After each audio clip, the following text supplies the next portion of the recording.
সন্ধ্যা 6:46 উত্তরবঙ্গের আকাশে আচমকাই রহস্যময় আলো। দক্ষিণ থেকে উত্তর দিকে ছুটে গেল আলোর পিণ্ডটি। সঙ্গে শোনা গেল প্রবল আওয়াজ। মুহূর্তেই আতঙ্ক ছড়িয়ে পড়ল জলপাইগুড়ি শিলিগুড়ি সংলগ্ন এলাকায়।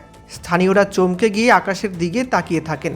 প্রথমে কেউ কেউ ধারণা করেন হয়তো কোনো মিসাইল ছোড়া হয়েছে নাকি, আবার অনেকেই বলেন এটা বিমান দুর্ঘটনাও হতে পারে। তবে পরে জলপাইগুড়ি জেলার পুলিশ সুপার সূত্রে জানা গিয়েছে, প্রাথমিকভাবে মনে করা হচ্ছে এটি একটি উল্কাপাত।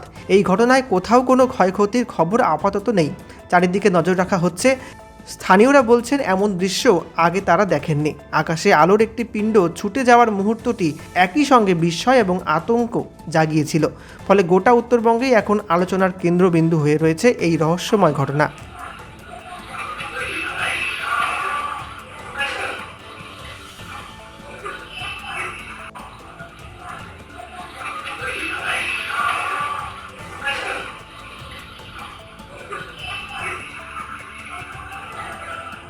সরকারি বাসের পেছনে বাইকের সজোরে ধাক্কা, ঘটনায় মৃত্যু হলো বাইক আরোহীর।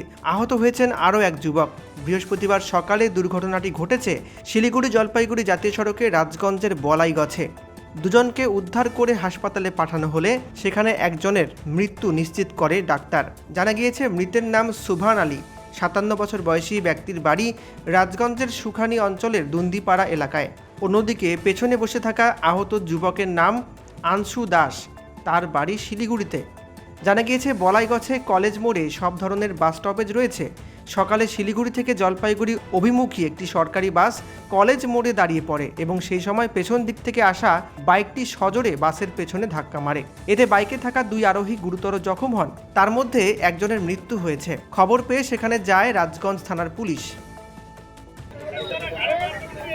জলপাইগুড়িতে 31 নম্বর জাতীয় সড়কে আচমকাই ছিঁড়ে পড়ল হাই ভোল্টেজ বিদ্যুতের তার এবং এর জেরে আধ ঘন্টা ধরে অবরুদ্ধ হয়ে রইল যান চলাচল।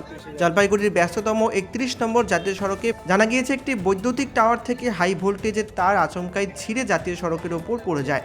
যদিও হতাহতের কোনো খবর নেই, তবে যে কোনো সময় বড়সড় দুর্ঘটনা ঘটতে পারত, সেই আশঙ্কার টের পেয়ে আতঙ্কিত হয়ে পড়েন স্থানীয় যাত্রীরা। হাই টেনশন লাইনের তার ছিল, তারটা ছিঁড়ে পড়ে গেছে 11,000 তারের উপরে। দুটো হাইওয়ে দুটো রাস্তার উপর দিয়ে পড়েছে, এর জন্যই যানজটটা হয়েছে। মানে কি মনে হচ্ছে এটা যে দুর্ঘটনা হতে পারতো? হ্যাঁ, দুর্ঘটনা তো এখনো হওয়ার চান্স আছে, এখনো লাইন ফায়ারিং করতেছে। বিদ্যুৎ দপ্তর বা হ্যাঁ, পুলিশ সব বলা হচ্ছে, ফায়ার ব্রিগেড আসতেছে, থানাকে জানানো হচ্ছে, পুলিশ অথবা যে হারে পুলিশ আসতেছে। মানে এখনো আসেনি? না, আসছে, রওনা হয়েছে।